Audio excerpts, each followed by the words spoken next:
Hello everyone, welcome to my YouTube channel और स्वागत है आप सभी का अनस्टॉपेबल क्लासेस में। इस वीडियो में देखने वाले हैं भूगोल के टॉप 50 महत्वपूर्ण प्रश्न जो एग्जाम में बार बार पूछे जाते हैं, जो कॉम्पिटिटिव एग्जाम के लिए बहुत उपयोगी हैं, जैसे एसएससी, जीडी, यूपीएसआई, लेखपाल, यूपी पुलिस कांस्टेबल, इन सब एग्जामों के लिए बहुत उपयोगी हैं। चलिए क्वेश्चन की ओर आगे बढ़ते हैं। पहला क्वेश्चन है, पौधे के विकास के लिए सर्वोत्तम मृदा कौन सी होती है? रेतीली मिट्टी, चिकनी मिट्टी, दोमट मिट्टी, गाद युक्त मिट्टी। तो जल्दी से इसका आंसर बताइए क्या होगा। पौधों के विकास के लिए सर्वोत्तम कौन सी मिट्टी होना चाहिए? तो इसका जो सही आंसर है वो दोमट मिट्टी है, option number C. Next question है, दोमट मिट्टी की बात करें तो दोमट मिट्टी में रेत, चिकनी मिट्टी और ह्यूमस का मिश्रण होता है। इसमें जल संचय की क्षमता अधिक होती है और इसमें पर्याप्त खनिज पाए जाते हैं जो पौधे के विकास के लिए बहुत ज़रूरी होते हैं। इस चीज़ को याद रखिएगा। नेक्स्ट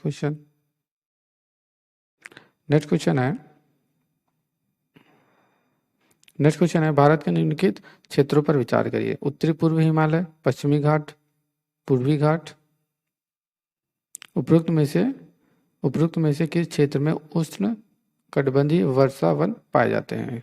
किस क्षेत्र में उष्ण कटिबंधीय वर्षा वन पाए जाते हैं? तो इसका सही आंसर है 1 और 2, ऑप्शन नंबर ए, यानी कि उत्तरी पूर्वी हिमालय और पश्चिमी घाट में उष्ण कटिबंध वर्षा वन पाए जाते हैं। नेक्स्ट क्वेश्चन,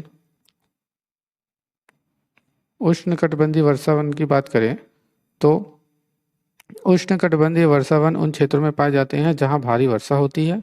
भारत में अंडमान व निकोबार द्वीप, उत्तरी पूर्वी भारत के राज्य और पश्चिमी घाट के कुछ हिस्सों में इस प्रकार के वन पाए जाते हैं। नेक्स्ट क्वेश्चन है, पुष्कर घाटी से निकलने के बाद लूनी नदी कहाँ समाप्त होती है?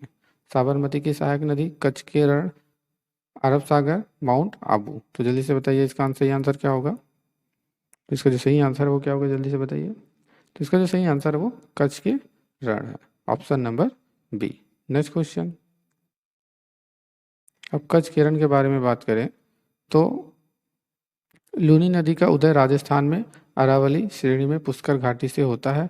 यह नदी कच्छ के रण के दलदल युक्त क्षेत्र में समाप्त हो जाता है। नेक्स्ट क्वेश्चन है, चिरिया लोह खदान कॉम्प्लेक्स किस राज्य में स्थित है? बिहार, छत्तीसगढ़, झारखंड, उत्तर प्रदेश। तो जल्दी से आंसर बताइए क्या होगा इसका। चिरिया लोह खदान कॉम्प्लेक्स किस राज्य में स्थित है? ये जो है ये झारखंड में स्थित है। कहाँ पर स्थित है? झारखंड में स्थित है। अब इनकी बात करें तो चिरिया झारखंड के पश्चिमी सिंहभूमि जिले में स्थित है। यह चिरिया लोह खदान भारत की सबसे बड़ी लेह अयस्क खदान है। यहाँ पर 2000 मिलियन टन का लोह अयस्क भंडार मौजूद है। इस खदान में भारतीय स्टील प्राधिकरण द्वारा काम किया जाता है। इस चीज को जरूर याद रखिएगा। नेक्स्ट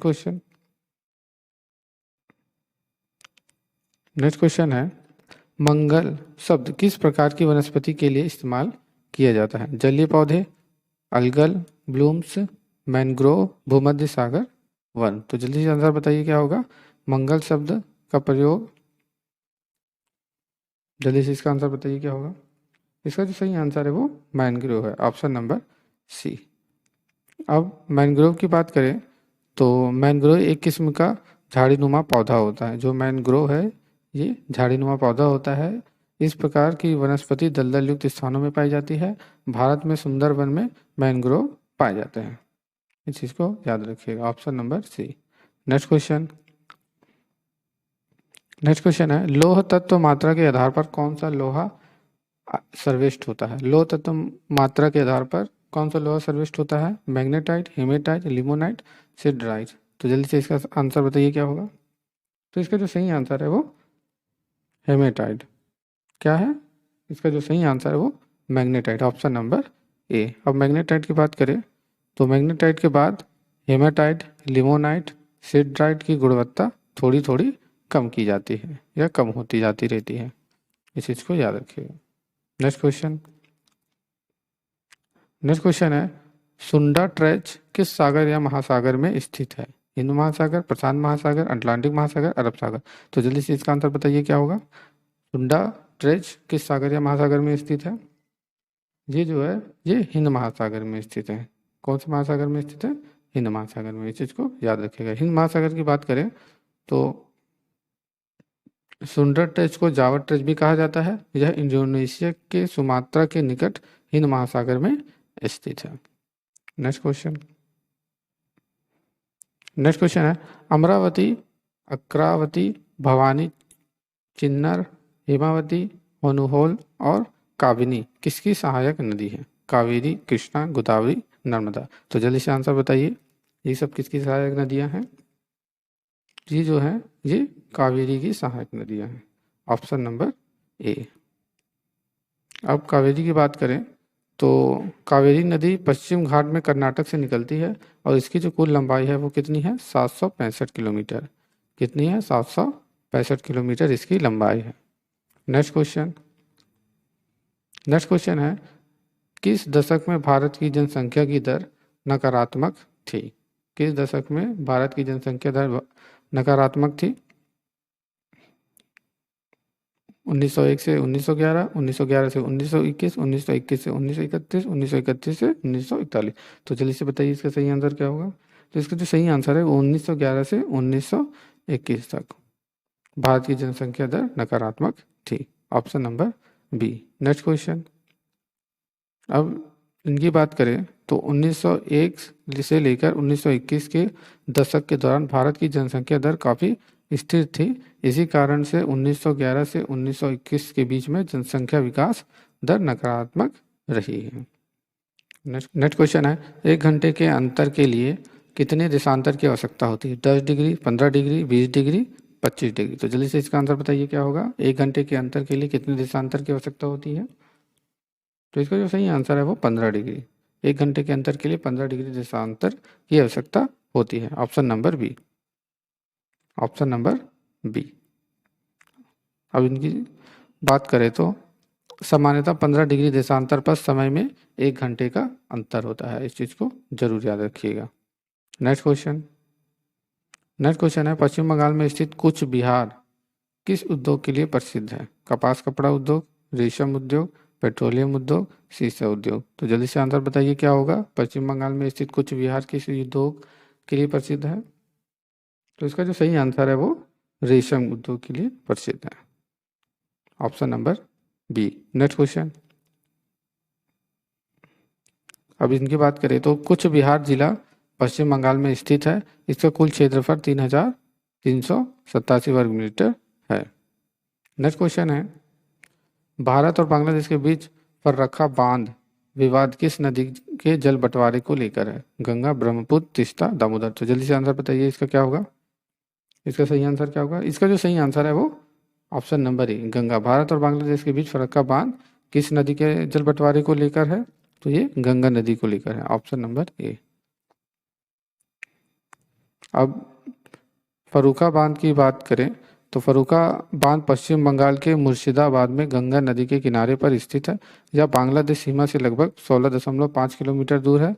यह बांध 1972 में बनकर तैयार हुआ था। इस चीज़ को याद रखिएगा। नेक्स्ट क्वेश्चन है भारत में नूनमती नामक स्थान किस लिए प्रसिद्ध है? भारत में नूनमती नामक स्थान किस लिए प्रसिद्ध है? नमक उद्योग, पेट्रोलियम उद्योग, कागज उद्योग, कपड़ा उद्योग। तो जल्दी से इसका आंसर बताइए क्या होगा? तो इसका जो सही आंसर है वो पेट्रोलियम उद्योग के लिए प्रसिद्ध है। Option number B. अब यहाँ कुछ इम्पॉर्टेंट नोट्स है। नूनमती असम के गुवाहाटी में स्थित है। यह पेट्रोलियम उद्योग के लिए प्रसिद्ध है। इस स्थान पर इंडियन ऑयल कंपनी द्वारा पहला तेल शोधन कारखाना शुरू किया गया था। ये वेरी वेरी इंपॉर्टेंट है। इस चीज़ को आप जरूर 2 बार पढ़िएगा। नेक्स्ट क्वेश्चन है राउरकेला और दुर्गापुर स्टील प्लांट की संकल्पना किस पंचवर्षीय योजना में की गई थी? पहली, दूसरी, तीसरी, चौथी। तो जल्दी से इसका आंसर बताइए क्या होगा? राउरकेला और दुर्गापुर स्टील प्लांट की संकल्पना किस पंचवर्षीय योजना में की गई थी?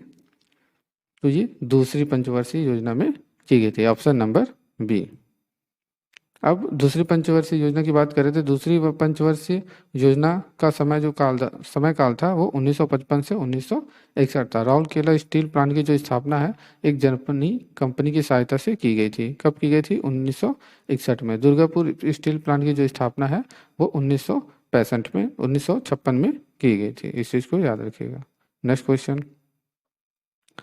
नेक्स्ट क्वेश्चन है, इंडोनेशिया की लद्दाख कृषि प्रणाली किस प्रकार की है? रोपाई, स्थानांतरण कृषि, मिश्रित खेती, बागवानी। तो जल्दी से इसका आंसर बताइए क्या होगा। तो इसका जो सही आंसर है वो स्थानांतरण कृषि है। इंडोनेशिया की लद्दाख कृषि प्रणाली किस प्रकार की है? स्थानांतरित कृषि है, ऑप्शन नंबर बी। अब स्थानांतरित कृषि के बारे में बात करें तो यह स्थानांतरित कृषि है। इसमें मैक्सिको में मिल्पा, वेनेजुएला में कोनुको, ब्राज़ील में रोका और मध्य अफ्रीका में मोसले और वियतनाम में रे कहा जाता है। इस चीज़ को याद रखिएगा। नेक्स्ट क्वेश्चन है, रणजीत सागर बांध नदी घाटी परियोजना किस नदी पर स्थित है? रणजीत सागर बांध नदी घाटी परियोजना किस नदी पर स्थित है? रावी, सतलज, झेलम, सिंधु। तो जल्दी से इसका आंसर बताइए क्या होगा। तो इसका जो सही आंसर है वो रावी नदी पर स्थित है। किस नदी पर स्थित है? रावी नदी पर, ऑप्शन नंबर ए। रावी नदी की बात करें तो रणजीत सागर बांध को थेम डैम भी कहा जाता है। यह जल विद्युत परियोजना पंजाब सरकार द्वारा पंजाब और जम्मू कश्मीर राज्य की सीमा पर निर्मित की गई है। इस झील का 60% भाग जम्मू कश्मीर में स्थित है। इस परियोजना का कार्य जो है 1981 में शुरू हुआ था और 2001 में यह कार्य पूरा हुआ था। इसकी उत्पादन क्षमता जो है वो 600 मेगावाट है। इस चीज़ को याद रखिए, उत्पादन क्षमता कितनी है? 600 मेगावाट है। नेक्स्ट क्वेश्चन है, महाराष्ट्र सरकार द्वारा बनाया जा रहा है बबली प्रोजेक्ट किस नदी पर स्थित है? Bhima, Krishna, Godavari, Penganga. Very very important question है, जल्दी से बताइए। महाराष्ट्र सरकार द्वारा बनाया जा रहा है बबली प्रोजेक्ट किस नदी पर स्थित है? तो ये गोदावरी नदी पर स्थित है। किस नदी पर स्थित है? गोदावरी नदी पर है, option number C.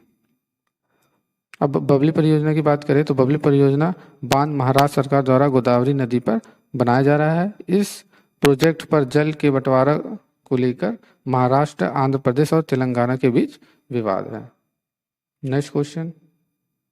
Next question है, वातन क्षेत्र पृथ्वी के स्थल मंडल में कहाँ स्थित है? पृथ्वी की सतह के ऊपर, पृथ्वी की सतह के नीचे, वाटर टेबल के ऊपर, या पृथ्वी की सतह के नीचे और वाटर टेबल के समांतर, पृथ्वी की सतह के नीचे व वाटर टेबल के नीचे। तो जल्दी से इसका आंसर बताइए, वातन क्षेत्र पृथ्वी के स्थल मंडल में कहाँ स्थित है?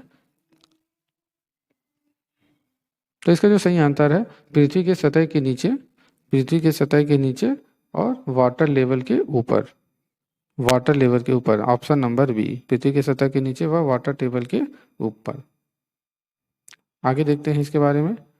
तो इसके बारे में, वातन क्षेत्र पृथ्वी की सतह और वाटर टेबल के बीच में स्थित है।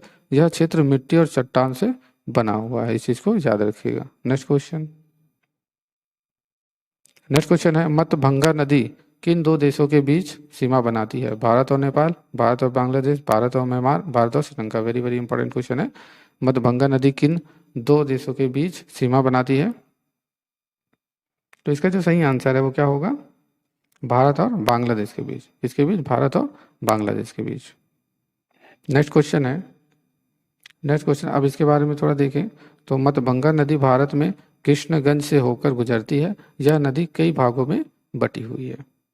नेक्स्ट क्वेश्चन है, मणिकर्ण गर्म जल स्रोत किस राज्य में स्थित है? उत्तराखंड, हिमाचल प्रदेश, जम्मू कश्मीर, गुजरात। तो मणिकर्ण गर्म जल स्रोत किस राज्य में स्थित है? जल्दी से बताइए इसका आंसर सही। तो इसका जो सही आंसर है वो महाराष्ट्र में, सॉरी हिमाचल प्रदेश में। कौन से राज्य में है? हिमाचल प्रदेश में, ऑप्शन नंबर बी। अब हिमाचल प्रदेश की बात करें तो मणिकर्ण गर्म जल स्रोत हिमाचल प्रदेश के कुल्लू जिले में पार्वती नदी के किनारे स्थित है। यह गर्म जल स्रोत चर्म रोगों के उपचार में उपयोगी माना जाता है। इस चीज को आप याद रखिएगा। नेक्स्ट क्वेश्चन है, निम्नलिखित में से किस पर्वत को 5 ट्रेजर्स ऑफ ग्रेट शो कहा जाता है? निम्नलिखित में से किस पर्वत को 5 ट्रेजर ऑफ ग्रेट शो कहा जाता है? होत्से, गॉडविन ऑस्टिन, कंचनजंगा या धौलागिरी। तो जल्दी से इसका आंसर बताइए क्या होगा। तो इसका जो सही आंसर है वो कंचनजंगा है, ऑप्शन नंबर सी। अब इसके बारे में पढ़ते हैं जरा, कंचनजंगा के बारे में। कंचनजंगा विश्व का तीसरा सबसे ऊंचा पर्वत है। इस चीज़ को याद रखिएगा, वेरी वेरी इंपॉर्टेंट है ये, बहुत वेरी वेरी इंपॉर्टेंट है। इसकी ऊंचाई लगभग 8586 मीटर है। यह पर्वत नेपाल और सिक्किम के बीच स्थित है। वेरी वेरी इंपॉर्टेंट क्वेश्चन है, यहाँ से भी क्वेश्चन बन सकते हैं। नेक्स्ट क्वेश्चन है, तुंगभद्रा बहुउद्देशीय परियोजना किन दो राज्यों के बीच स्थित है? कर्नाटक और आंध्र प्रदेश, कर्नाटक और महाराष्ट्र, कर्नाटक महाराष्ट्र और आंध्र प्रदेश, कर्नाटक और गोवा। तो जल्दी से इसका आंसर बताइए, सही आंसर क्या होगा? तो इसका जो सही आंसर है वो कर्नाटक और आंध्र प्रदेश है। कर्नाटक और Andhra Pradesh, option number A. अब इनके बारे में बात करें तो तुंगभद्रा बहुउद्देशीय परियोजना का जो निर्माण है वो 1949 में शुरू हुआ था और 1953 में यह प्रोजेक्ट शुरू किया गया था। इसकी विद्युत उत्पादन क्षमता है लगभग 127 मेगावाट है, इस चीज को याद रखिएगा। नेक्स्ट क्वेश्चन है, सतमाला पहाड़ियाँ किस राज्य में स्थित है? गुजरात, उत्तर प्रदेश, महाराष्ट्र या राजस्थान? तो जल्दी से आंसर बताइए, सतमाला पहाड़ियाँ किस राज्य में स्थित है? तो ये जो है ये महाराष्ट्र राज्य में स्थित है, ऑप्शन नंबर सी। सतमाला पहाड़ियाँ महाराष्ट्र के नासिक में स्थित है, यह सह्याद्री श्रेणी का हिस्सा है, इस चीज को भी आप याद रखिएगा। नेक्स्ट क्वेश्चन है, भारत का 60% नमक किस राज्य द्वारा उत्पादित किया जाता है? राजस्थान, उड़ीसा, गुजरात या महाराष्ट्र? तो वेरी वेरी इंपॉर्टेंट क्वेश्चन है, वेरी वेरी इंपॉर्टेंट क्वेश्चन है, जल्दी से बताइए इसका सही आंसर क्या होगा? तो इसका जो सही आंसर है वो गुजरात, ऑप्शन नंबर सी। अब इनके बारे में बात करें तो भारत विश्व का तीसरा सबसे बड़ा नमक उत्पादक देश है। भारत में 160 लाख टन नमक का उत्पादन किया जाता है। गुजरात, राजस्थान, आंध्र प्रदेश और तमिलनाडु भारत के सबसे बड़े नमक उत्पादक राज्य हैं, इस चीज को आप याद रखिएगा। नेक्स्ट क्वेश्चन है, भारत में कच्चे नमक का सर्वाधिक उत्पादन किस राज्य द्वारा किया जाता है? बिहार, असम, पश्चिम बंगाल या कर्नाटक? तो जल्दी से इसका आंसर बताइए क्या होगा? भारत में कच्चे नमक का सर्वाधिक उत्पादन किस राज्य में किया जाता है? तो इसका जो सही आंसर है वो कर्नाटक है। क्या है? Karnataka, option number D. अब इसके बारे में थोड़ा बात करें तो कर्नाटक भारत के कुल उत्पादन का 60% कच्चा नमक उत्पादन करता है, इस चीज को आप याद रखिएगा, वेरी वेरी इंपॉर्टेंट क्वेश्चन है। नेक्स्ट क्वेश्चन है, अरुणाचल प्रदेश को पूर्ण राज्य का दर्जा कब मिला? 1985, 1986, 1987, 1988? तो जल्दी से इसका आंसर बताइए क्या होगा? अरुणाचल प्रदेश को पूर्ण राज्य का दर्जा कब मिला था? तो इसका जो सही आंसर है वो कब मिला था इसको? 1987 को, ऑप्शन नंबर सी। अब यहाँ पर देखिए 20 फरवरी 1987 को अरुणाचल प्रदेश को पूर्ण राज्य का दर्जा दिया गया। इससे पहले अरुणाचल प्रदेश केंद्र शासित प्रदेश था, इस चीज को याद रखिएगा, ये भी पूछा जाता है कि इससे पहले अरुणाचल प्रदेश केंद्र शासित प्रदेश था। नेक्स्ट क्वेश्चन है, बनिहाल दर्रा भारत के किस राज्य में स्थित है? बनिहाल दर्रा भारत के किस राज्य में स्थित है? जम्मू कश्मीर, हिमाचल प्रदेश, उत्तराखंड, सिक्किम? तो जल्दी से इसका आंसर बताइए क्या होगा? तो इसका जो सही आंसर है वो option number A, Jammu Kashmir. Banihal दर्रा भारत के जम्मू कश्मीर राज्य में स्थित है। अब यहाँ देखते हैं, बनिहाल दर्रा जम्मू कश्मीर में पीर पंजाल पर्वत श्रेणी में लगभग 2832 मीटर की ऊंचाई पर स्थित है। नेक्स्ट क्वेश्चन है, गंगा की मुख्य शाखा को बांग्लादेश में किस नाम से जाना जाता है? जमुना, पद्मा, मेघना, कालिंदी? तो जल्दी से इसका आंसर बताइए क्या होगा? गंगा की मुख्य शाखा को बांग्लादेश में किस नाम से जाना जाता है? तो इसका जो सही आंसर है वो पद्मा है, ऑप्शन नंबर बी। बांग्लादेश में गंगा को पद्मा के नाम से जाना जाता है। आगे इसके बारे में देखें तो गंगा नदी इस पद्मा शाखा की जो लंबाई है वो 120 किलोमीटर है। बंगाल की खाड़ी के निकट यह मेघना नदी में समाहित हो जाती है। नेक्स्ट क्वेश्चन है, भारत में कोयर उद्योग मुख्य रूप से किस राज्य में केंद्रित है? कर्नाटक, तमिलनाडु, केरल, आंध्र प्रदेश? तो जल्दी से इसका सही आंसर बताइए क्या होगा? भारत में कोयर उद्योग मुख्य रूप से किस राज्य में केंद्रित है? तो इसका जो सही आंसर है वो केरल है, option number C. Next question देखें, केरल की बात करें तो यह उद्योग से नारियल पर निर्भर है। केरल विश्व के कुल उत्पादन का 60% सफेद कोयर का उत्पादन करता है। नेक्स्ट क्वेश्चन है, निम्नलिखित राज्यों पर विचार कीजिए, मध्य प्रदेश, ओडिशा, छत्तीसगढ़? और आगे क्या लिखा है, उपरोक्त में से कौन सा राज्य हीरे का उत्पादन करता है? वेरी वेरी इंपॉर्टेंट क्वेश्चन है। उपरोक्त में से कौन सा राज्य हीरे का उत्पादन करता है? केवल एक और दो, उपरोक्त सभी, या एक और दो? तो जल्दी से इसका आंसर बताइए। हीरे का उत्पादन कौन कौन से राज्य करते हैं इन तीनों में? इन तीनों राज्यों में कौन कौन से राज्य हीरे का उत्पादन करता है? तो इसका जो सही आंसर है मध्य प्रदेश, ऑप्शन नंबर 1, यानी कि केवल 1। नेक्स्ट क्वेश्चन, मध्य प्रदेश की बात करें तो मध्य प्रदेश की बुंदर और पन्ना नामक खदान हीरे के उत्पादन के लिए प्रसिद्ध है। अगला क्वेश्चन देखते हैं। अगला क्वेश्चन है, थोरियम का मुख्य स्रोत मोनाजाइट सैंड भारत के किस राज्य में प्रमुखता से पाया जाता है? तमिलनाडु, केरल, महाराष्ट्र, गोवा? तो जल्दी से इसका आंसर बताइए क्या होगा। तो इसका जो सही आंसर है वो केरल है, ऑप्शन नंबर बी। केरल की बात करें तो थोरियम का उपयोग नाभिकीय संयंत्रों में ईंधन के रूप में किया जाता है। इस चीज को जरूर याद रखिएगा। अगला क्वेश्चन, नेक्स्ट क्वेश्चन है, नामचिक नामफुक कोयला क्षेत्र किस राज्य में स्थित है? नामचिक नामफुक कोयला क्षेत्र किस राज्य में स्थित है? किस राज्य में स्थित है? सिक्किम, मेघालय, अरुणाचल प्रदेश, मणिपुर? तो जल्दी से इसका आंसर बताइए क्या होगा। नामचिक नामफुक कोयला क्षेत्र किस राज्य में स्थित है? तो इसका जो सही आंसर है वो ऑप्शन नंबर सी, अरुणाचल प्रदेश में स्थित है।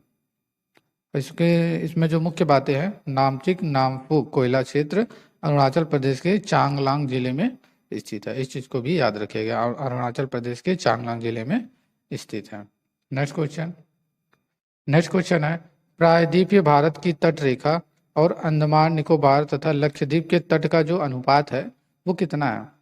2:1, 2.5:1, 3:1, 3.5:1। तो जल्दी से इसका आंसर बताइए क्या होगा।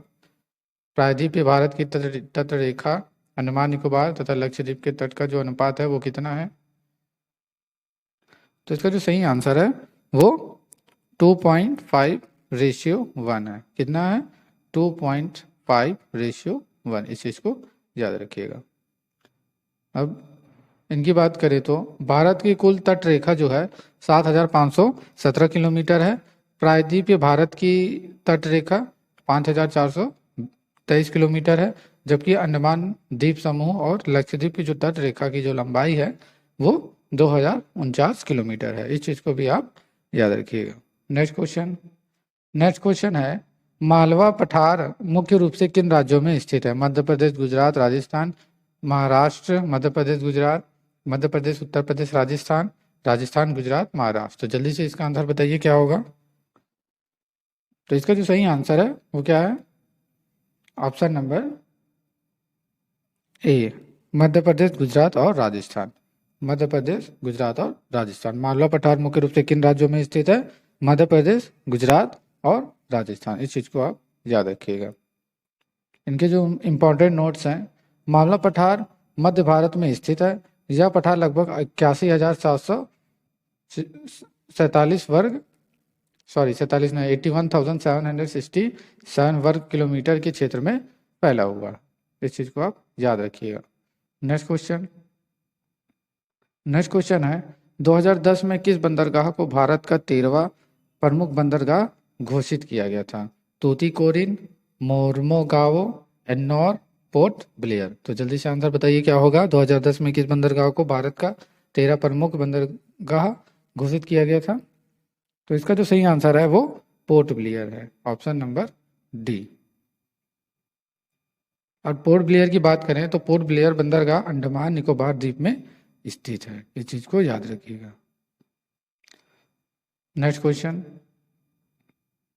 क्वेश्चन है, बाबा बुदन पहाड़ियां किस राज्य में स्थित है? आंध्र प्रदेश, तमिलनाडु, कर्नाटक, गुजरात? तो जल्दी से इसका आंसर बताइए क्या होगा।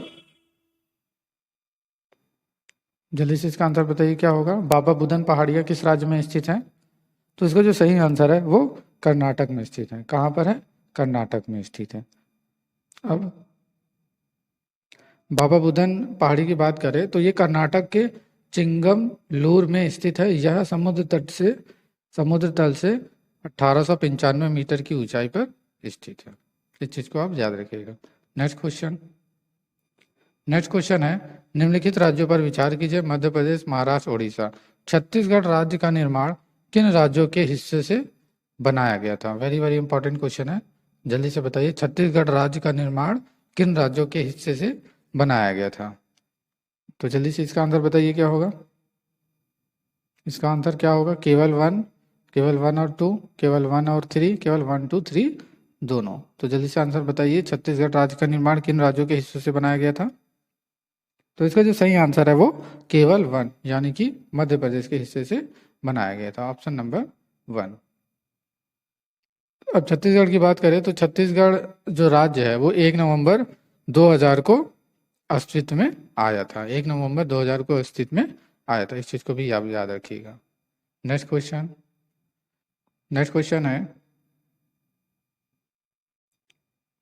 है, भारत का सबसे लंबा राष्ट्रीय राजमार्ग कौन सा है? भारत का सबसे लंबा राष्ट्रीय राजमार्ग कौन सा है?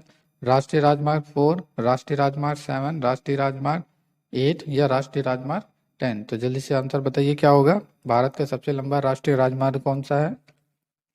तो इसका जो सही आंसर है वो राष्ट्रीय राजमार्ग 4 यानी कि NH7, सॉरी 4 नहीं होगा यहाँ पर, राष्ट्रीय राजमार्ग 7 होगा, NH7। इस चीज को आप याद रखिएगा। अब राष्ट्रीय राजमार्ग की बात करें तो राष्ट्रीय राजमार्ग 7 का नाम अब बदलकर राष्ट्रीय राजमार्ग 44 रखा गया है। यह राजमार्ग जम्मू कश्मीर के श्रीनगर से शुरू होकर दक्षिण भारत के कन्याकुमारी तक जाता है। इसकी कुल लंबाई 3745 किलोमीटर है। इस चीज को आप जरूर याद रखिएगा। नेक्स्ट क्वेश्चन है, निम्नलिखित में से कौन सा राष्ट्रीय मार्ग सिक्किम को शेष भारत से जोड़ता है? राजमार्ग 31A, राजमार्ग 32A, राजमार्ग 28 या राजमार्ग 26A? तो जल्दी से इसका आंसर बताइए क्या होगा। कौन सा राष्ट्रीय मार्ग सिक्किम को शेष भारत से जोड़ता है? तो इसका जो सही आंसर है वो राष्ट्रीय राजमार्ग 31A है, राष्ट्रीय राजमार्ग 31A, option number A. Next question,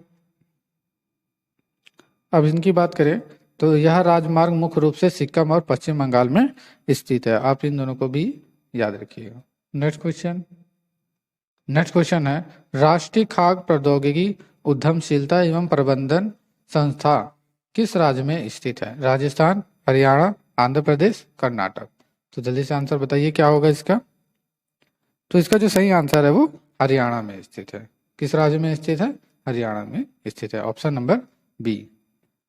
अब इनकी बात करें तो राष्ट्रीय खाद्य प्रौद्योगिकी उद्यमशीलता एवं प्रबंध संस्थान हरियाणा के सोनीपत में स्थित है, सोनीपत क्षेत्र में स्थित है। आप इस चीज को भी याद रखिएगा। नेक्स्ट क्वेश्चन है, तालचर तापीय ऊर्जा प्लांट किस राज्य में स्थित है? कर्नाटक, उड़ीसा, पश्चिम बंगाल, हिमाचल प्रदेश? तो इसका सही जवाब क्या होगा, जल्दी से बताइए। तो इसका जो सही आंसर है वो उड़ीसा में स्थित है, ऑप्शन नंबर बी। अब तालचर तापीय ऊर्जा प्लांट की बात करें तो ये उड़ीसा के अंगुल जिले में स्थित है।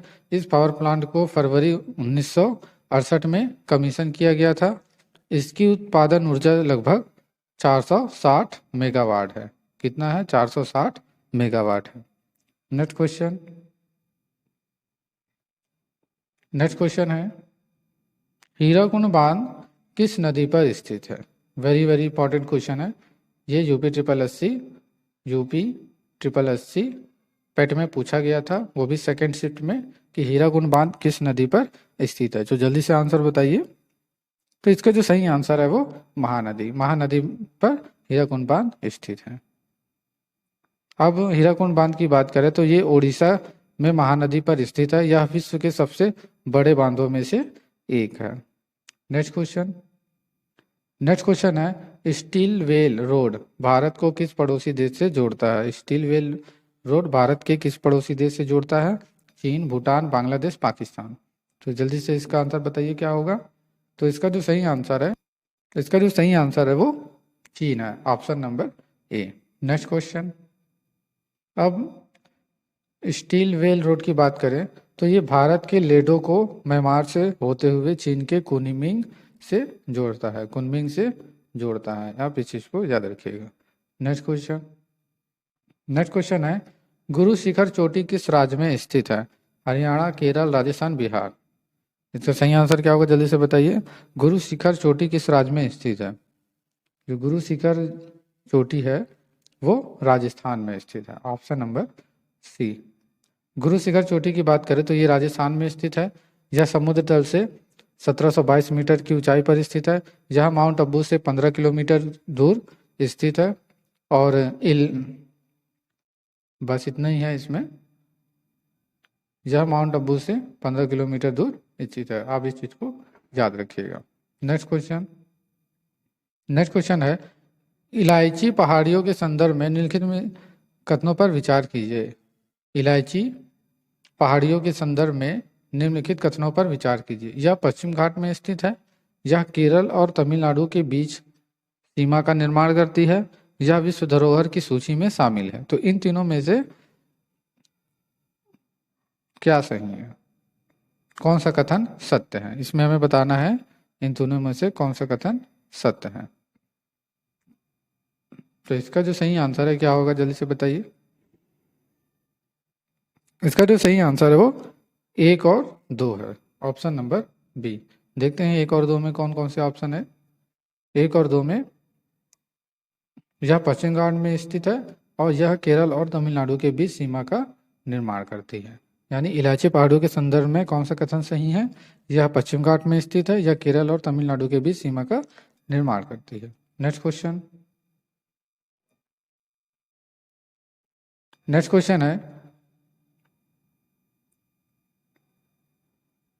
क्वेश्चन है निम्नलिखित में से मध्य प्रदेश का कौन सा शहर शिप्रा नदी के तट पर बसा हुआ है?